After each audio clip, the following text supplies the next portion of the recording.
Namaste.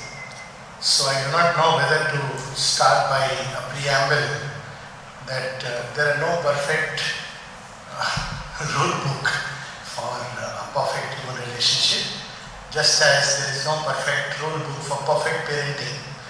You have to figure out as you go along the way. And all that we can have is a few pointers. And since we are all humans, I suppose, and we are all on the path of the integral yoga, I suppose. So therefore, we need to address this issue to ourselves, because it is one of those difficult areas, both for our own journey and for the yoga. And the reason for this difficulty is many reasons, but one of them is that we as human beings are inherently the most complex creation on earth. So this, that's the reason why human nature as such is a very fascinating and complex thing, because it defies any simple single slot in which we can put it, a category into which we can place a human being. And therefore it becomes at once a very challenging issue. So where do we start? Normally we start from within outwards, but for this particular subject I think we can start from outside within. And the one source outwardly of most human problems. Inwardly we all know the big disease with which we suffer as human beings is egoitis, and there is no simple easy cure for it. It manifests in 101 ways. Even when we think we have conquered it, we are most in its trap. So let's start from outside within, because one of the most common causes outwardly of human frictions and human issues and human problems is this great faculty of speech. So at one place, Mother says very interestingly, she says, see, this power of speech is uniquely human. There are many other things uniquely human which we hardly use. For instance, self-reflection, self-progress by looking within is something uniquely human, but we don't use it. But speech is like a gift, and it makes us feel so proud that we can speak. It's almost like a child with a new toy. So we as human beings have this toy given to us which is called speech, and its purpose is to build bridges, but more often than not we break whatever bridges exist in human relationships. I remember long back seeing a movie in which there was this girl who couldn't speak, and the boy could speak. So they had, it looks like it is very challenging, this alliance, but frankly I felt this is not so challenging that if both could speak, because half the problems and half the confusions, I see it all the time, both in my practice, in our life, they come from speech. So and just like any other power, when it first manifests, it's like when a child plays with a toy and doesn't know how to use the toy. So this faculty is most misused, and it takes time for human beings to develop how to use it rightly, how to really master it, control it, and direct it properly. And if you read the Gita and of course the mother's writings on the four austerities, we see that the Gita dedicates a whole number of slokas on the tap of speech, the austerity of speech. And we see the same thing when mother speaks about, she goes at length about austerity of speech. Among all the tapasyas, she seems to speak about speech as something very important.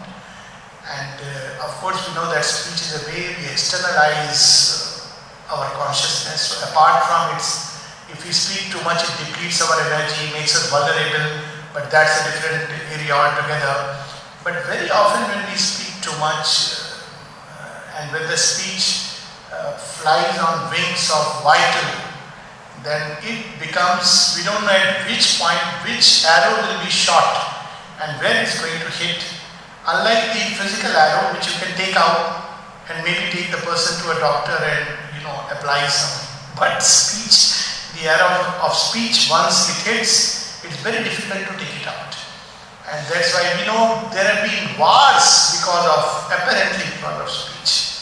Simply because somebody spoke at a wrong moment, laughed at a wrong moment, etc., etc. So I think if as human beings we just master this faculty, one faculty, it's something tremendous. Already we make a great advance. So what happens in speech? Speech is a very, we all know it. The contents of consciousness are carried in speech. There is a very beautiful letter of Sri Aurobindo on psychic self-control of speech. So speech has these two elements, the sound and the words. And while words are things on which we focus, we try to very carefully master the meaning, etc. But sound is something which we should be very careful about. The same thing said with a certain stress and emphasis on the sound changes its meaning altogether, completely, its effect altogether. So this particular instrument is so important in our human dealings. The mastery of speech involves a whole lot of things. One of them is that speak as little as possible and listen more than you speak. Now I know my wife is sitting there and she will say, yes, that's an advice for you. But it's so true. If you really look inside, we understand that if we learn to listen, just to listen, half the problems are gone, just to listen. People are not wanting to prove always a point, but just want to speak out their feelings. Allow them to speak out. And it releases a lot of things inside.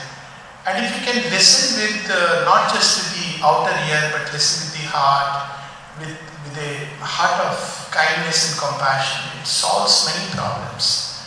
And the source of this compassion and kindness, as I have understood and learned in life, is that when we all human beings are going through our own issues, our own difficulties, our own challenges. There is a very nice saying in Hindi, Hamam mein sab nange hain. We are all taking a shower and we are all without our clothes inside the shower. So when we are all taking a shower, so we need to understand that human nature is by, this side, I learned this phrase, I learned from a very different way. It was in Russia that suddenly I hope there are no Russians here, but they are beautiful people. I have very good friends, and when I went for a bath, I realized it's a common bathroom. So I thought only for men. They said, no, anybody can come.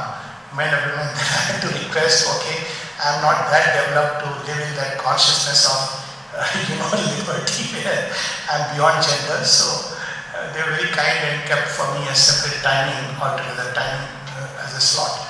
But coming back to this, when we struggle with the difficulties, Mother says at one place that people who are very intolerant of others, who are quick to criticize others, who are quick to blame others, they basically have not struggled within themselves with their own problems. That's why we see that when people are very young, adolescent, and immediately after adolescent, they revolt and they believe that they are the best and they are the ideal people in the world and everybody else is far below. And this is something I think most of us go through, all of us perhaps go through.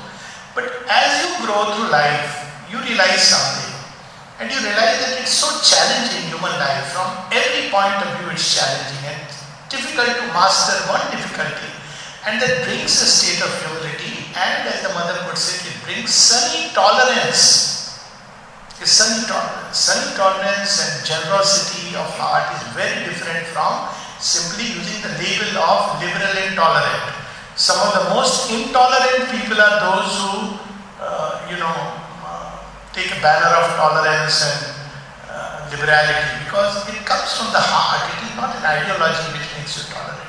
when you go through life and you discover that each one has their own challenges. So this brings a certain kind of acceptance. And when there is a certain kind of acceptance, we can look at us humans in two different ways. One is that we are holding hands and wrestling with each other. And the second is we are holding hands, we are all in a mud pool and we are trying to help each other come up. I remember one of the dreams I had long back, dream visions, and this turned out to be prophetic subsequently. And I saw that there was a very interesting game which was arranged in our ashram playground, and we all had to take a ball and put into the goal. But the game was very easy. There was only one side, goal, and all of us went together. How beautiful. You just throw the ball and people have to take it and put the goal. You can put as many goals as you want. So I said, this is fantastic. But then as the game proceeded, I discovered something very interesting. Just 5, 6 of us were trying to take it to the goal, and all others, when the ball came in their hand, they were pushing it backward. And it was so difficult to explain that, look, there is the goal and we all are on one side. We are not on two sides. It's so interesting. And this dream taught me many things. Of course, it was a prophetic vision, as I said. That the day we understand that we all have a common origin, we all have a common issues, and we all are moving toward the same goal. One of the things that we learn when we travel too much, travel outside, see the surface differences when we look at people as colors and language, this is all surface. But anyone who has traveled all over the world, I'm sure most of us have, you discover that it's the same problem, same issues, same challenges, same heart, same problems that human beings face, which is about human nature. It's just the same universally. And it brings a kind of sobering attitude, a kind of wideness. So once we understand this basic thing, then we see that most of our interactions with each other are on the surfaces of life. And this is something repeatedly that Mother teaches us, that we live on the surface, we are caught on the surface, and we get pulled and dragged into the surfaces. And on the surface there is nothing but the blazing play of the ego. And perhaps that is why the great saying of the great poet, that too much closeness breeds contempt. Why? Because when you live very close together, you begin to observe small little issues which, if you just step back, are really not important at all. I have seen people fight over who will control the remote, as if controlling the remote is controlling life. And I suppose one of the things in the ashram which Mother has done so beautifully is that, well, people can meet together, they can be friends and all, but have your own space where you go back and sleep. And I think this is so important. They are very practical things.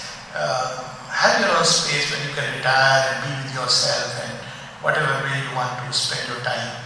So I have seen that most of the interactions are on the surfaces of life, meaning thereby we are just reacting to every little impulse, every little word, every little gesture, and on the surfaces there are a lot of imperfection.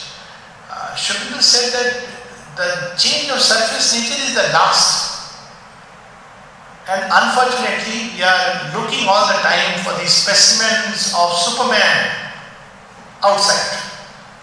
So, of course we fail because it's not there. If you want to really look at where the Superman or the new race is being formed, it is deep inside.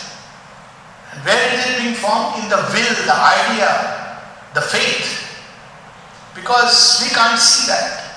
Deep inside, whatever is a person's faith and persistence of will, that he is going to become. And the divine sees that. And that's why many times we don't understand that this person and Mother is so close to this person. Why? Because we are looking at the surface, but she is seeing the depths. I remember a small little story and how Mother would deal with these different people, most nuttiest cases in the universe, I think, whichever, because where else they will go? After all, they will go to the divine healer. And the story is, of course, we all know, but I won't mention the name.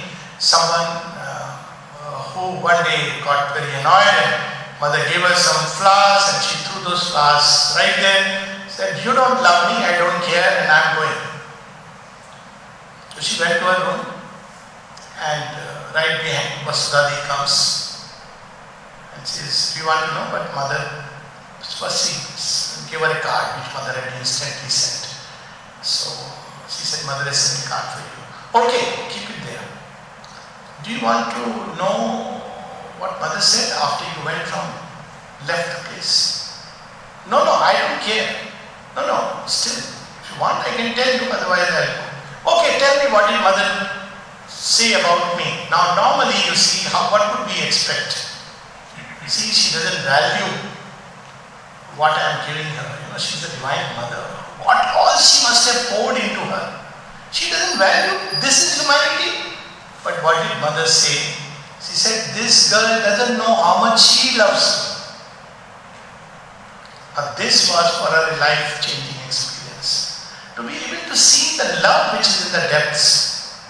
If you see the surfaces of life, we see all kinds of, because surface is always the poison is coming out.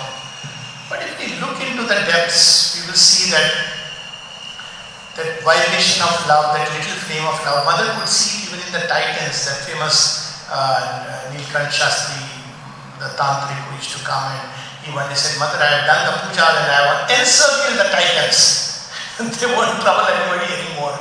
And the mother says, he doesn't understand.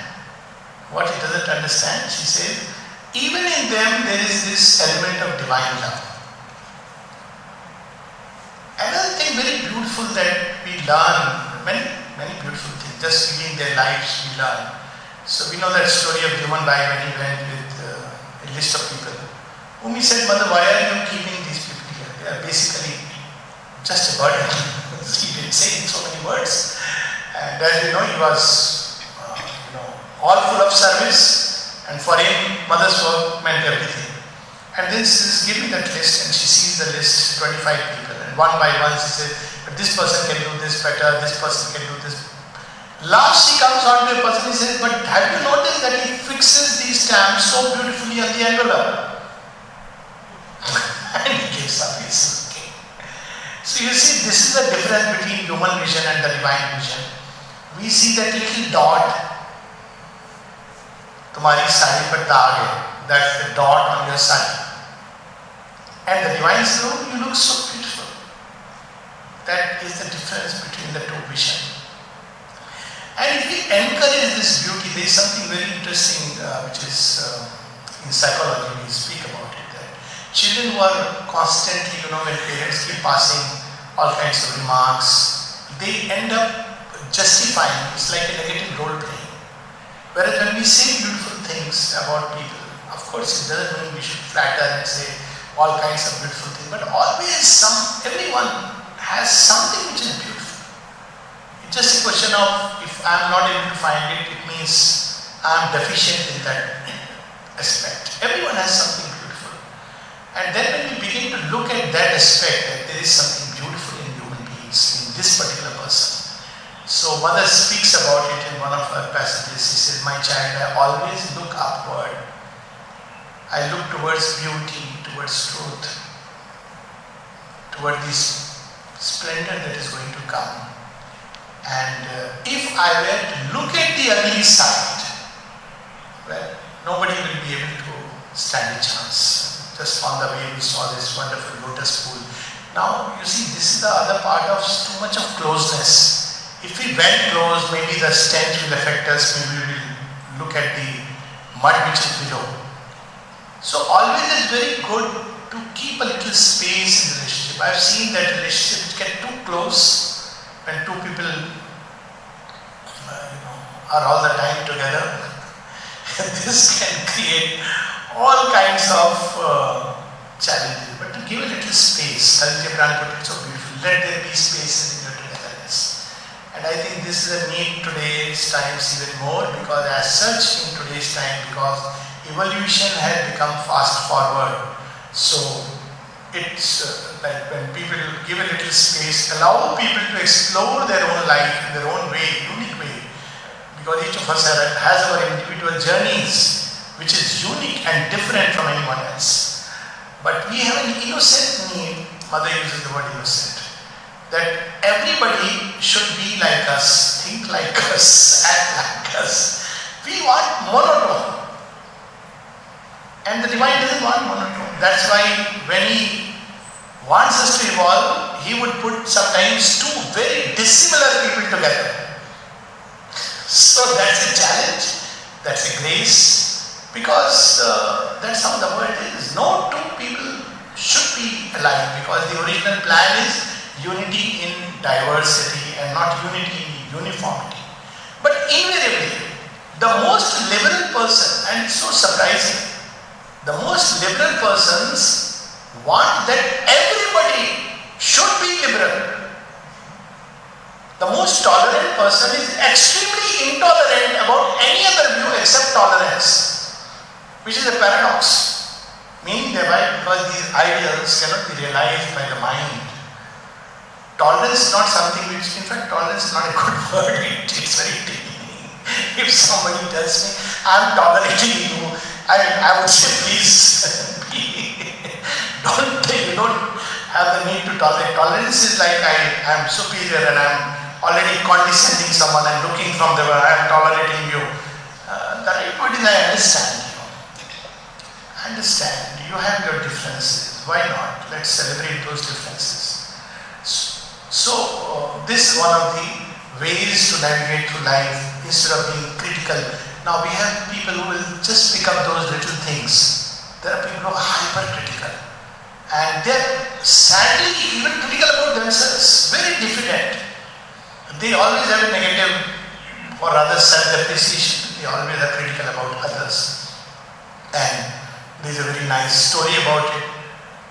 Someone wrote to Shri Auroville that, "Sir, I have not done any harm to this man. And I have seen he has been talking all ill about me to everyone." Shri Auroville said, "But that's quite common." And then he said, "Haven't you heard Ishwar Chandra Vidyasagar? Famous remark that he said, he is critical about me, but I have not done any good to him."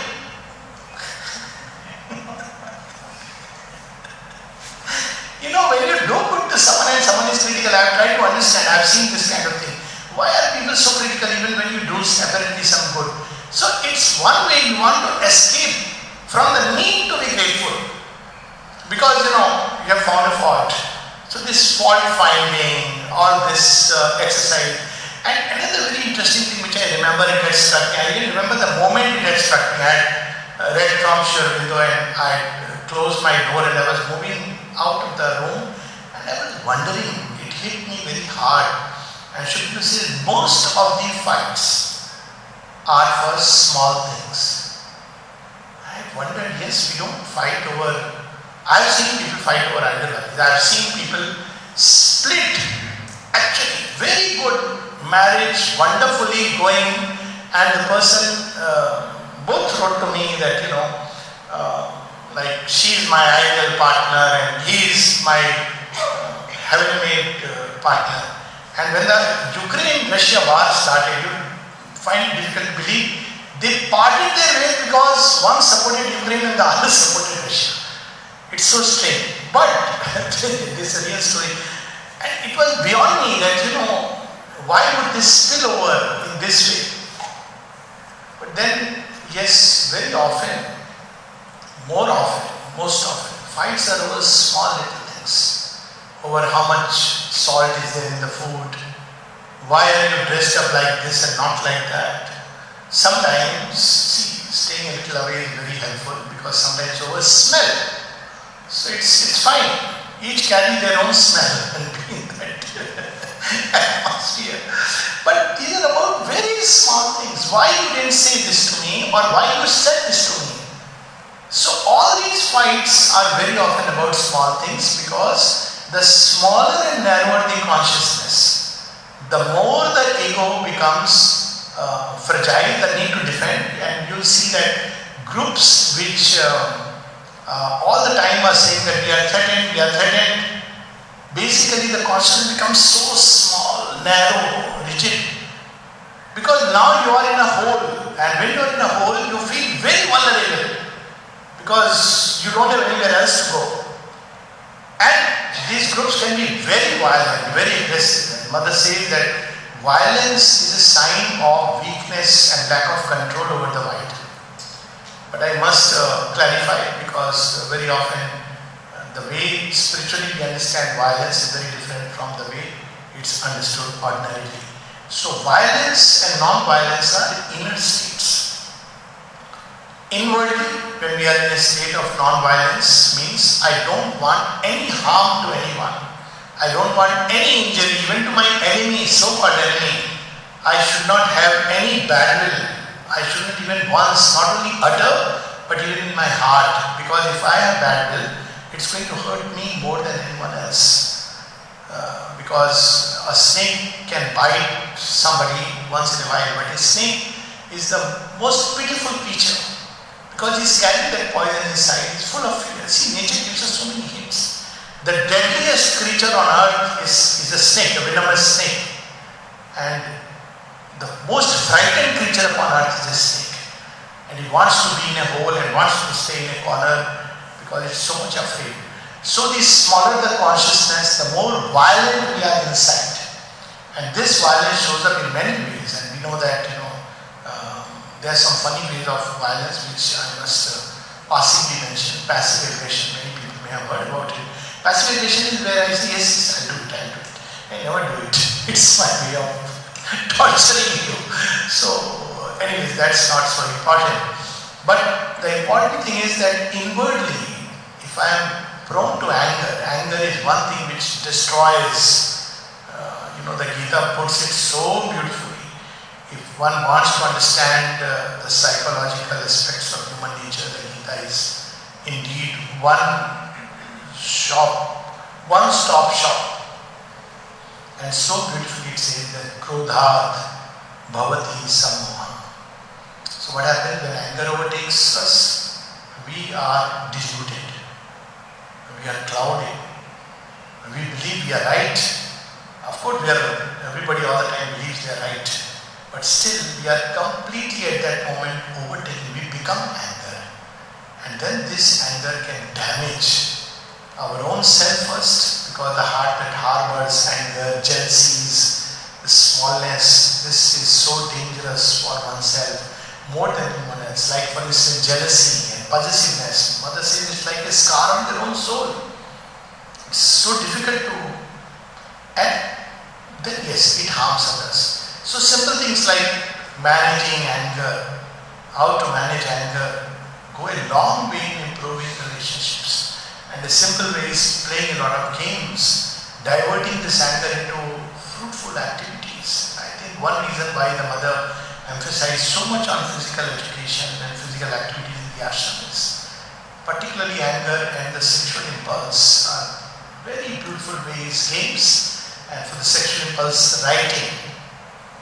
It is another thing which I have seen, the relation of sexual impulse with relationships, turbulences, and it may sound very strange, but something which mother has said, that each sexual act, we take a dip into the inconscient. And it's so strange that most relationships, the moment I'm talking now of a man and a woman, or maybe man and a man, I don't know, everything is possible, but that's not important. But the moment sexuality intervenes, almost inevitably it intervenes because we are made up of a lot of animality, still there in us. The moment it intervenes, the consciousness dips and is followed by all kinds of reactions and responses. But if that part is somehow kept out, my own little study of number of people who have, fortunately I'm on this side of the table when people come, but that's, of course, all of us are on all sides of the table. But the only thing is, I've seen that the relationships which really go a long way are those relationships where this element just goes away. So that's why you will see that in a man-woman relationship, in a typical husband-wife relationship, 7 years each and all those honeymoon periods over, all these terms come in. Because when we base the relationship on the vital, then vital by its nature wants a change. That's the unfortunate part, whether we like it or we don't like it. Vital wants a change. And if the relationship is based on the vital, on surface looks, attractions, then after a while the surface attraction wears off. If it is based on something little higher, which is emotional gratification, then emotional gratification after day in and day night from the same person, that tends to wear off. Even a life based on companionship, after a while you know each other's thoughts. So there is no novelty. Most people who live together, they know, okay, I know what you're going to say.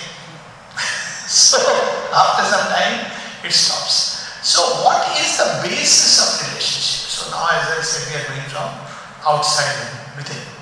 This is a very beautiful letter of Shri. He says, because, well, Dilip Kumar Roy and there are many others, very exuberant, vital in abundance, and they would write, why are people so much looking at cross with each other in the ashram, his smile band, his friendship band in the ashram, and then Shri says, no. There's a beautiful letter. He says, friendship, affection, love. In fact, the sequence is love, friendship, affection, tender care, fidelity. The word, he says these are indispensable notes in the harmony that we want to bring. But we have seen that unless they are based on this secure psychic basis, they do not last. It brings lot of pain. So this is something like a lesson that we believe in, like fast food. Relationship are like, I have paid the price. Now I have purchased Miss Perfect and Mr. Perfect.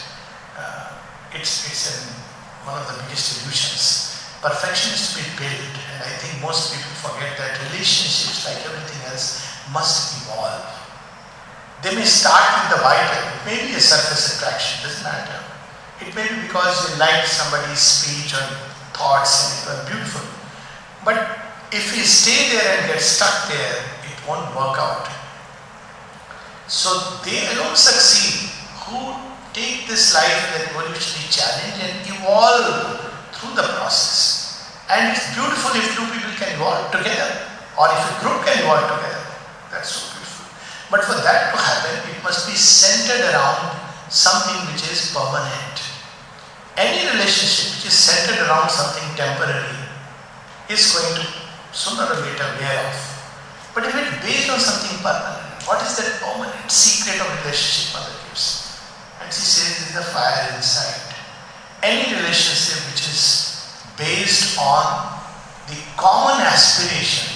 Common aspiration is not necessarily same path. One may be on the same path, but the aspiration may be very different. Aspiration is something unique to each one. One may have an aspiration to serve the divine. Another person may have an aspiration, I want to know the divine. Now these, on the same path, but they tend to, and even there are varieties of combinations and connections.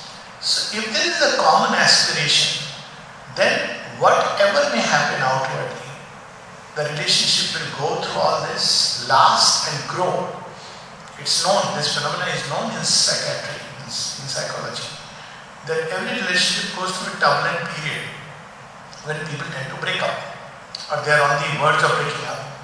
Now, when we are very impatient with each other, in general with life, when we are looking for a ready-made something, then people do break up. And when they break up, they realize that, well, if you have worked through a relationship for a long time, it's much better, saner, to work with it rather than try out something new. This is, Shubhendra speaks about it in one of his conversations. Because you've already worked, you know now each other's plus and minus. So if you go through this turbulent phase, which I have a term for it, it goes through the vital morass in which relationships get caught. But if one can go through it, go past it, like many of our, I feel, parents who were more patient with each other, maybe because of society, maybe because of whatever reasons, but when they went across it, it entered into a very stable phase. But there is a phase when it's very turbulent, and if one, that's the breaking point.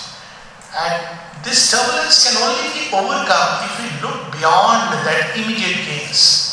So one of the things which helps in anything in life, any sphere in life, I feel, and in relationship also is very important, is something which I have seen in the generation that has gone before us. One thing they taught us, they had many defects, problems, issues, all right.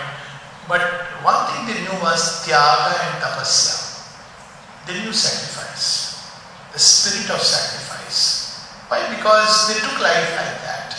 They took life like, at least in the Indian setting it was dharma. That's how it is. God's will, learning to accept it as God's will. And then learning to sacrifice. So relationship is built through mutual sacrifice.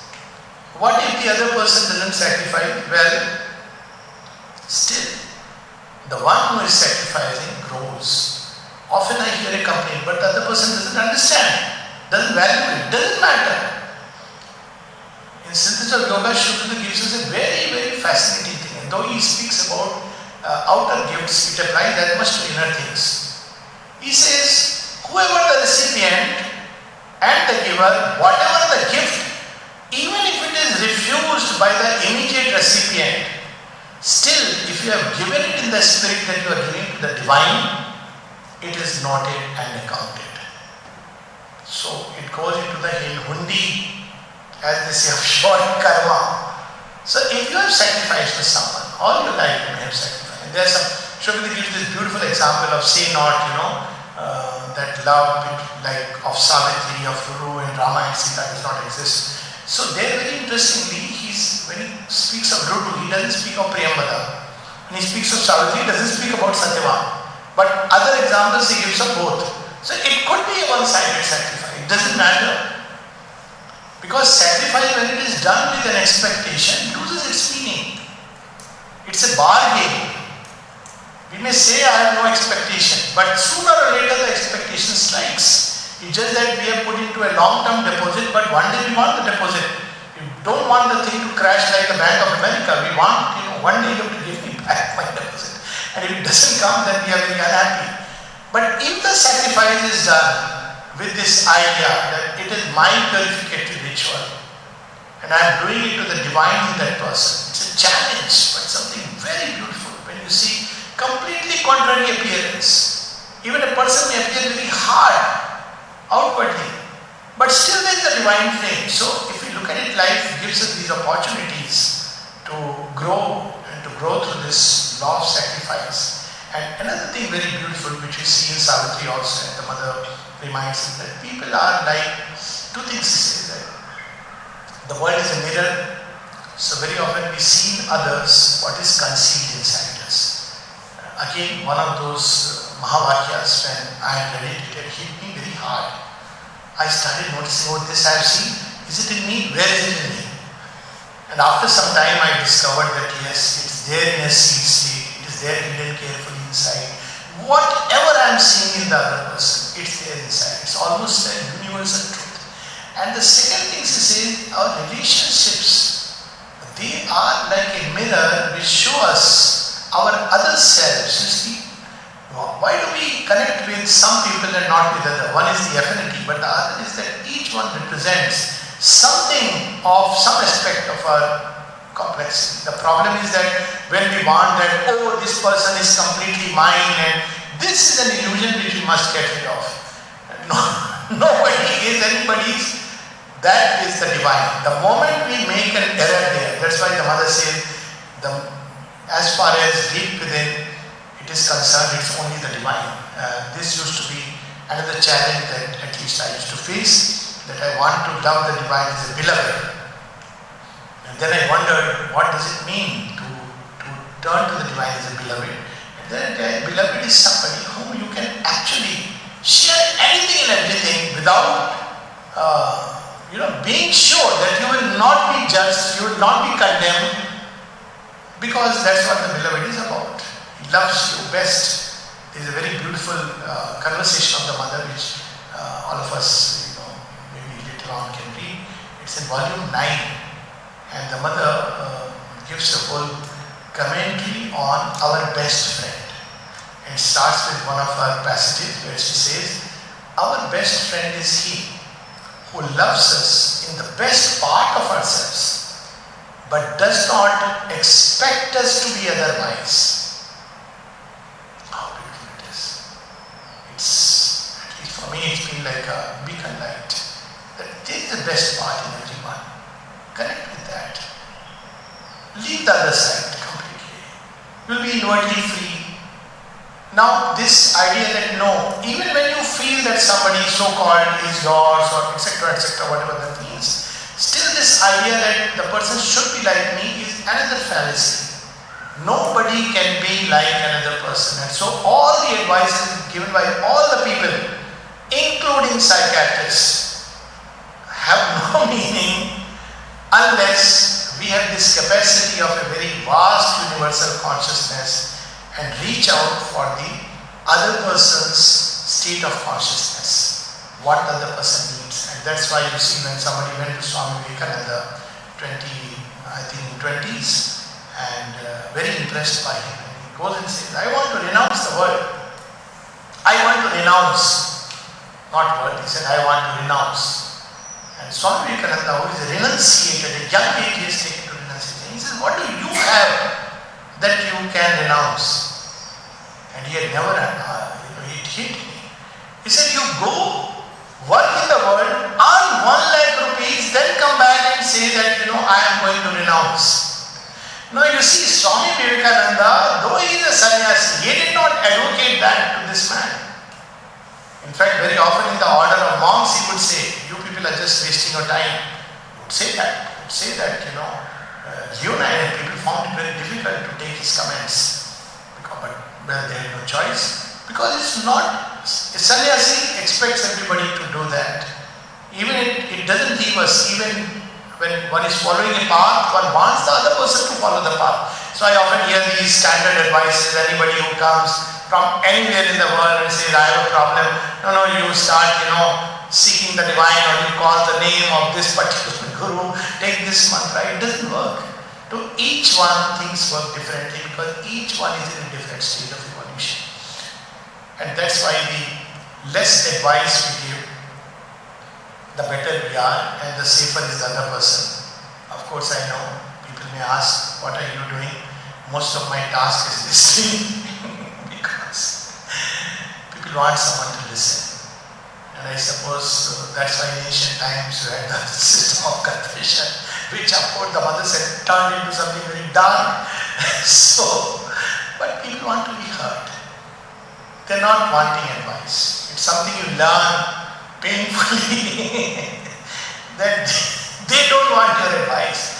Very often they want ratification of their views and opinions. So parents often come and talk about their children. The moment I want to open my mouth and tell them, sir, it's not the children, it's about you.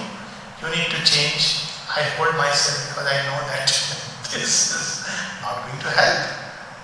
They don't want advice. People already have formed their opinion. But once in a while you will see somebody genuine in crisis, seeking help, seeking some kind of advice.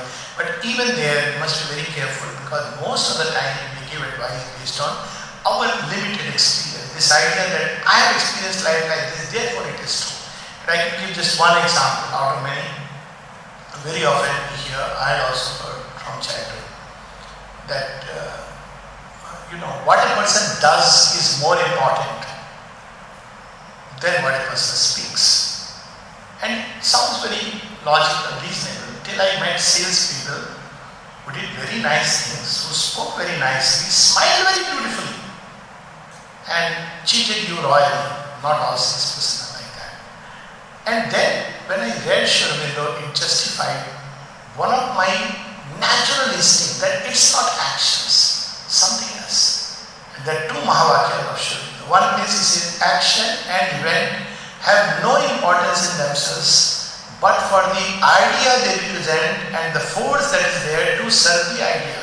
So unless we know what was the idea inside, we cannot judge an action. And then when he speaks about East and West in one of his Bangla writings, he says the difference between East and West. And he says that synthesis must be there, but it must be on an Eastern foundation. And he says in the East, we look at the motives. I'll tell you a very recent event. So recently in Uttar Pradesh, a gangster was shot there. And everybody, oh, this is not the way to do it. This action is terrible. But there are many who rejoiced. Now why they rejoiced? Because they knew the motive inside, the deep behind, and therefore this thing which is instinct within the Indian mind. So he says in India, we judge by the motive inside. So when Shiva destroys, Kali destroys, she is still the loving mother. This is not a, okay, anybody can destroy and say, I have got good motive. That's not what it means. But it is the motive which actually none of us can see, but only the divine sees. And he knows himself in the heart of the seeker. So we see most of the time the outer actions, judge, condemn, criticize, and based on that draw our conclusions. And what is worse, one last little thing before we open for questions, Shubham has given us something very beautiful. It's about evolution. But we fix people in frozen frames. This is something which I find so strange. 20 years back, sometimes people, oh, he is like this. So I ask them, okay, what happened? No, I saw this person do this. So when was it? 10 years back. I said, so you believe he is a stone? Even stones can evolve from mud to becoming a god worth worshipping. See, many of these Indian stories, Ratnakar has hidden inside him a Valmiki. Angulimal has Anand hidden inside. Just a question of vision. Jagai and Madai of infamous fame become the famous devotees and disciples of Chaitanya Mahaprabhu. Saint Augustine, imagine, who becomes one of the great saints whose prayers are so touching, at least they are not just heartwarming, they are psychic expressions. And look at his life before he, till 36 years, what kind of life he was leading. So when we really look at people, we freeze them in frames. We fix them. And thereby we kill them. Why? Because the person has no chance, not improving. But if we keep in mind that everybody can evolve, is evolving, and after all, it's not so important what benefit I can derive from a person. The selfishness, meanness, I have not even touched upon it because they are really too low and ugly. Meanness, selfishness are two, Shubham says, two unpardonable sins, yet they are universal. He says selfishness and meanness are the only sins I abhor, and yet they are so universal that they too must be pardoned. And another place he says courage and love are the only virtues. So this, of course, we need not speak even about that, but at least we must understand that everybody is evolving and can grow, and if in our relationship we can help each other evolve. That's why this concept has come even in prisons. I think in Pondicherry prison, many other places. Now prisons are beginning to become reformatories. So if hardcore criminals can evolve, and people who don't believe it, this speech of Sri Aurobindo, Uttar Pada speech, is so sobering. It has so many beautiful things, but one of them is and Tales of Prison Life, when he looked at the people who were murderers, criminals, and people whom he says in our superior pride we used to call them choti log, that they are small people. And in them, he sees Vasudeva. And not only sees them, he says, these are the people whom I am going to lift. And why? What is so special about them? One last word, something which we have to learn from Sri Aurobindo all the time is humility. If there is one example of humility, Mother has spoken about it, it is Sri Aurobindo. And someone, that picture of Sri Aurobindo where Mrinalini is sitting on the chair and Sri Aurobindo is standing by the side. Recently someone sent a WhatsApp doctored image, and the image was Sri Aurobindo sitting below and the mother is standing by the side, little leaning towards him. I said, this person doesn't understand Sri Aurobindo. Never would he do that. You see, with Mrinalini Devi, she is sitting on the chair, and mother would be fine. She would be happy, she's always this, but she is sitting and Sri Aurobindo is standing. That image is so amazing. Here is this lady, probably doesn't understand much about the world. Her husband is too way beyond her. And here is Sri Aurobindo from an infinite intelligence pouring all his love upon her. So much so that when she leaves the body, Sri Aurobindo says, this is one sorrow. God has seen to it to lay upon my heart the one sorrow that still could touch me. So this kind of love, which breaks all barriers, flows from a great height to something so much below in every way. This is humility. And with all his brilliance, all encompassing, so much to learn from Shiva. Never he would get irritated. So many people would write letters, same thing again and again, blaming him, complaining. At one place in one of his letters, he says 2/3 of the ashram indulges in this. All the time blaming and complaining, unhappy over something or the other. He said, this is the main obstacle. He said, all other obstacles are very small. This is the main obstacle. If this could go, things would go very fast. In fact, uses the word not things would go very fast, transformation would come very fast. But looking at the small things, crying over it, complaining, blaming, calling all kinds of adverse forces into play. So we could have that basic humility and understand that we are all here holding hands together. Just because I am holding hand doesn't mean कि permanent है. Buddha has come and taught us. We have to go back 4,000 years back. The permanent is only the divine. Permanent love is only with the divine mother. But at the same time, we are holding each other's hands.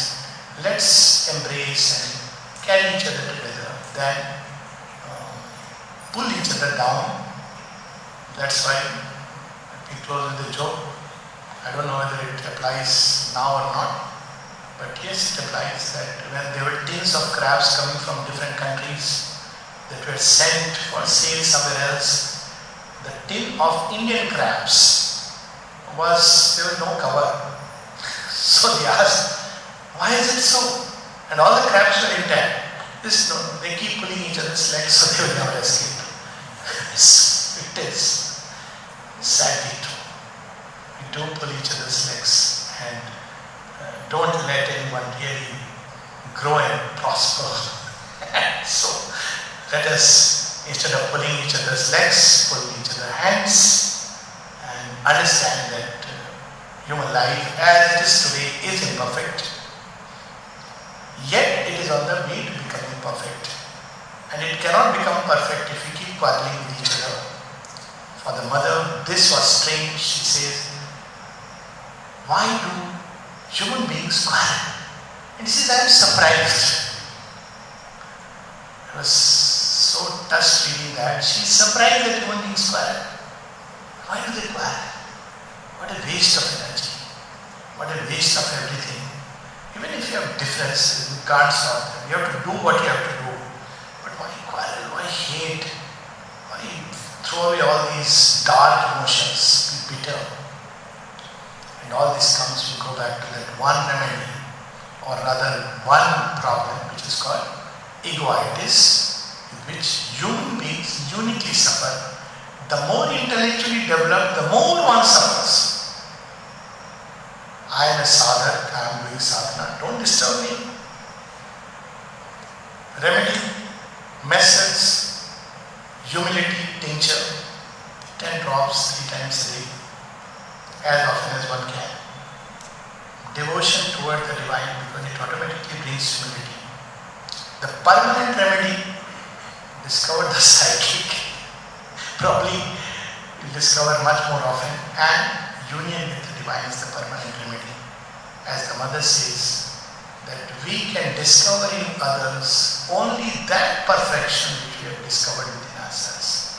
And if we discover it in ourselves, probably we will see much more often in others.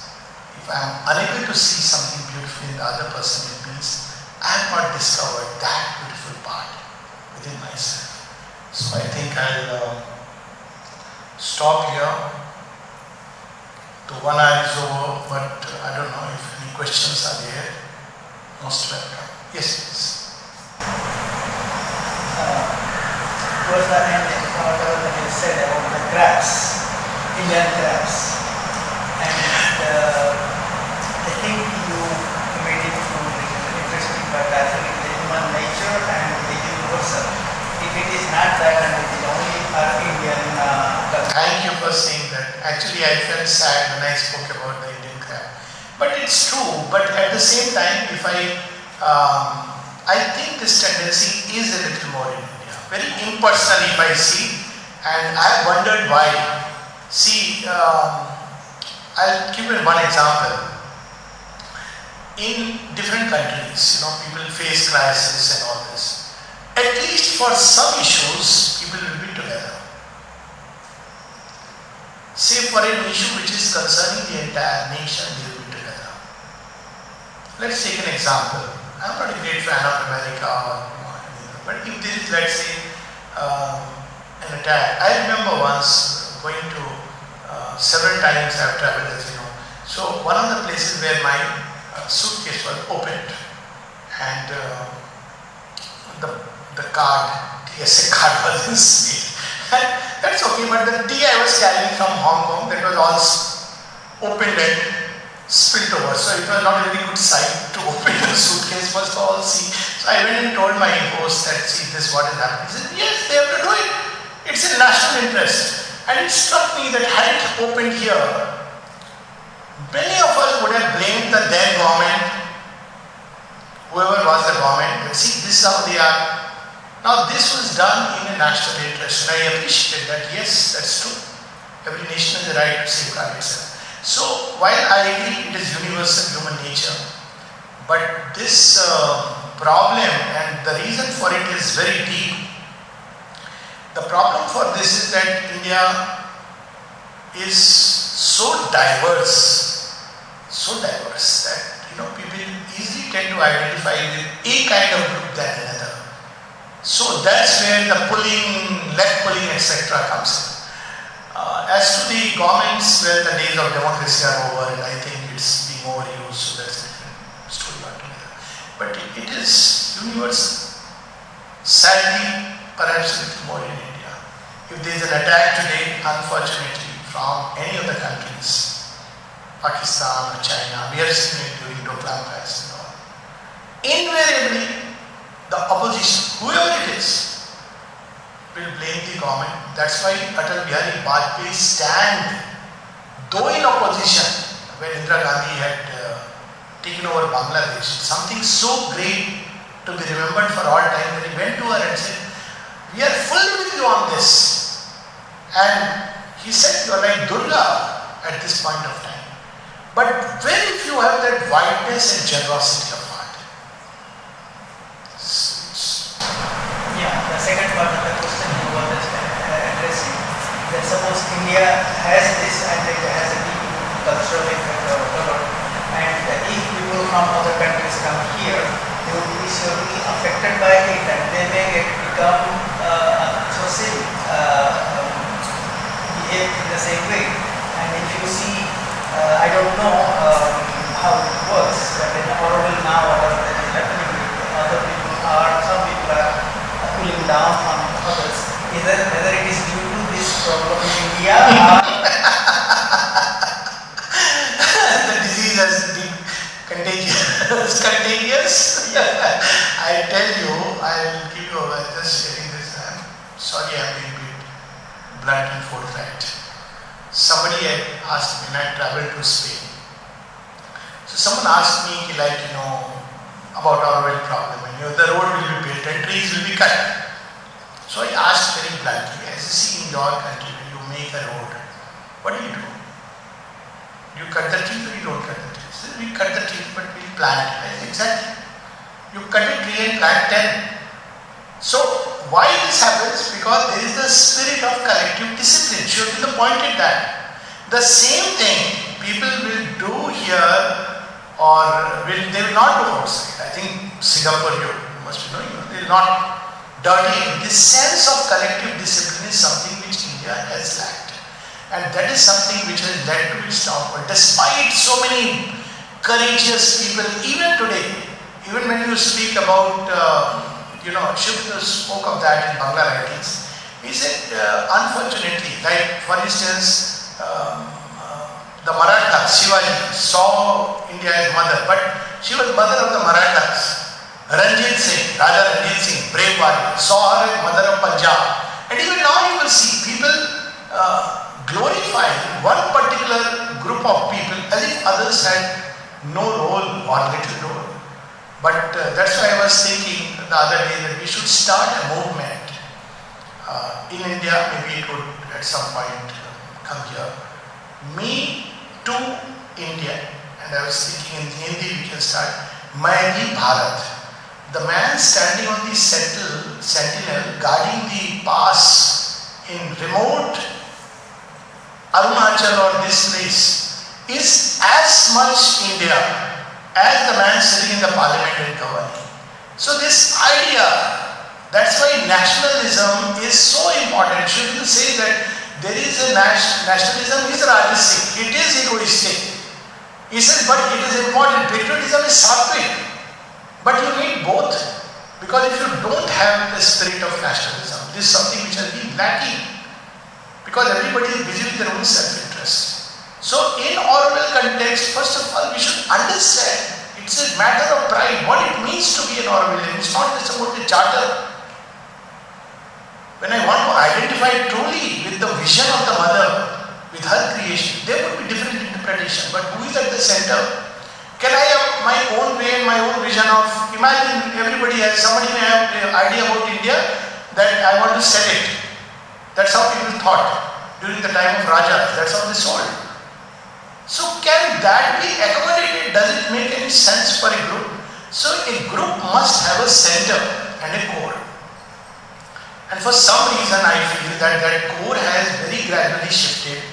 And why it is shifted? Because we started making the Divine Mother, sorry to say, indispensable. We made dispensable. It doesn't matter. Why? Because any which way. This is a very fatal mistake. It came in, then it has taken roots. Now, when you say that, there is no core and center.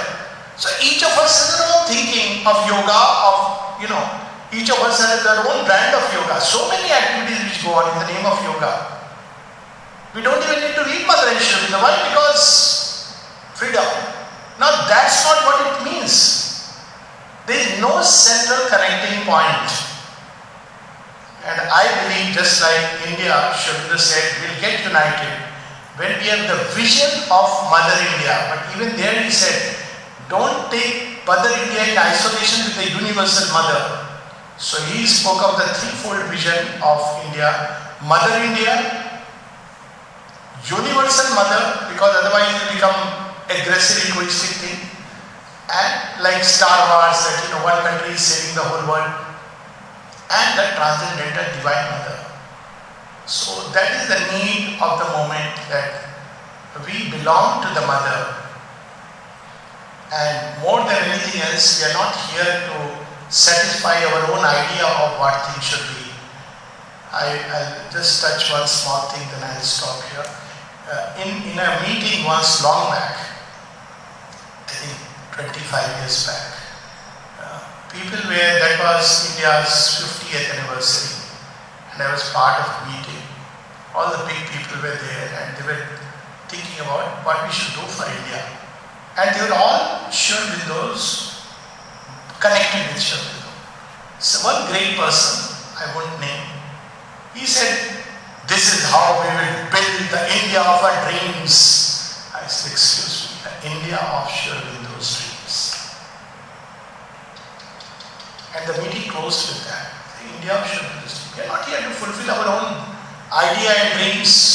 It will create chaos. But well, maybe a group has to go through chaos. That's a different story altogether. I mean, maybe humanity has to go through chaos. Maybe the world has to go through. That's a different story. But very frankly, when we lose sight of the center, and then these things happen. And that happens also because many kinds of vested interests coming, selfishness coming. I mean, it opens the doors to all kinds of pitfalls. Should be the caution that when people come in, they join, they pay a lip service. It's very easy for me to say I'm an ashramite. What does it mean to be an ashramite? Is it my name on the prosperity? Or is it something much deeper? That's the question which each one has to ask. Also, if we take the larger view, since we are at this particular issue, people often say, well, everybody has the freedom. I said, yes. So then people have the freedom to act according to the law and do all kinds of things, blows come, all that is part of the large picture. If we really say that there is this greater wisdom, then the greater wisdom can do anything. So maybe the greater wisdom is pushing people, operating through X, Y, and Z. But the point is that the route we want to take, that's where each one has to be. Still we are in the rational curve which has become dated. Human beings have to evolve from the rational to the intuitive age. And I don't think it can come without an opening to the psychic door or going beyond the rational analytical mind.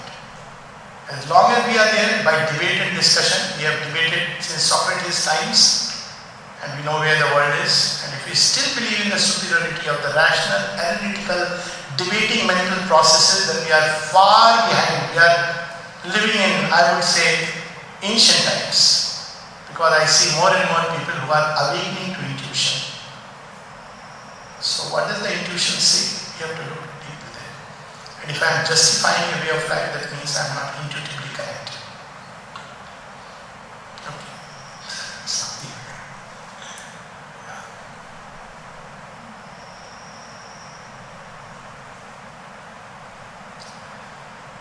Okay, so I think thank you so much.